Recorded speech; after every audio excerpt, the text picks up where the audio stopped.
ഇപ്പോൾ ഞാൻ 3 സെൻറ്റൻസ് ഇവിടെ എഴുതിയിട്ടുണ്ട്. I write a letter, you write a letter, she writes a letter. കഴിഞ്ഞ വീഡിയോയിൽ എസ് ഫോമും എസ് അല്ലാത്ത ഫോമും പറഞ്ഞു തന്നിട്ടുണ്ട്. ഇവിടെ നോക്കിയാൽ ഒരു എസ് കയറി വരുന്നുണ്ട്, അതുപോലെ തന്നെ ഇവിടെ എസ് ഇല്ല. പക്ഷേ ഇതിൻ്റെ അർത്ഥം എന്താണെന്ന് അറിയാമോ? ഐ റൈറ്റ് എ ലെറ്റർ, ഞാനൊരു ലെറ്റർ എഴുതുന്നു. യു റൈറ്റ് എ ലെറ്റർ, നീ ഒരു ലെറ്റർ എഴുതുന്നു. ഷീ റൈറ്റ്സ് എ ലെറ്റർ, അവളൊരു ലെറ്റർ എഴുതുന്നു.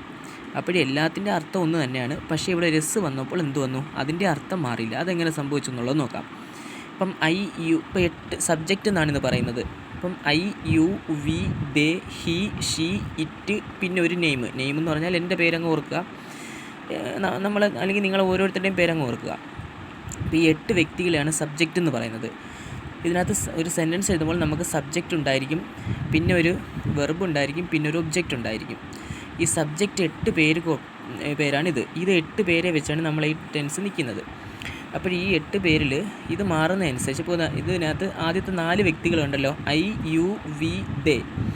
ഐ എന്ന് പറഞ്ഞാൽ ഞാൻ, യു നീ, വി എന്ന് പറഞ്ഞാൽ നമ്മൾ, ദേ എന്ന് പറഞ്ഞാൽ അവർ, ഹി എന്ന് പറഞ്ഞാൽ അവൻ, ഷീ അവൾ, ഇറ്റ് എന്ന് പറഞ്ഞാൽ ഇത്, നെയിം പിന്നെ ഒരു പേര്, നെയിം എന്ന് പറഞ്ഞാൽ ഒരു പേര്. അപ്പോൾ ഈ ആദ്യത്തെ 4 വ്യക്തികളുടെ കൂടെ ഒരിക്കലും എസ് ഫോം വരത്തില്ല, എസ് ഇല്ലാതെ പറയൂ. I write, you write, we write, they write a letter, ബാക്കി എ ലെറ്റർ ചേർത്ത് പറയാം. അതുപോലെ തന്നെ ഉണ്ടോ ഇതിനകത്ത് എസ് ഫോമാണ് വരുന്നത്. He writes a letter, she writes a letter, it writes a letter, പിന്നെ നമ്മളെ പേര്. ഇപ്പം നിങ്ങൾ ഓരോരുത്തരും വീഡിയോ കണ്ടുകൊണ്ടിരിക്കുകയാണല്ലോ, നിങ്ങളെ പേര് ചേർത്ത് പറയുമ്പോൾ ഇപ്പോൾ എൻ്റെ പേര് ഷൈജു എന്നാണ്, അപ്പോൾ ഷൈജു റൈറ്റ്സ് എ ലെറ്റർ. അങ്ങനെയാണ് ഇത് പറയേണ്ടത്. ഇത് ടെൻസിലേക്ക് കാലെടുത്ത് വെക്കുന്നതിന് മുമ്പുള്ള ഒരു ചെറിയൊരു കാര്യം മാത്രമേ ഇത്. ഈ 8 വ്യക്തികളെ നിങ്ങൾ ഓർത്തിരിക്കണം. ഓക്കെ, അതിൽ ആദ്യത്തെ ഈ 4 വ്യക്തികളുടെ കൂടെ എസ് ഫോം ചേർക്കില്ല.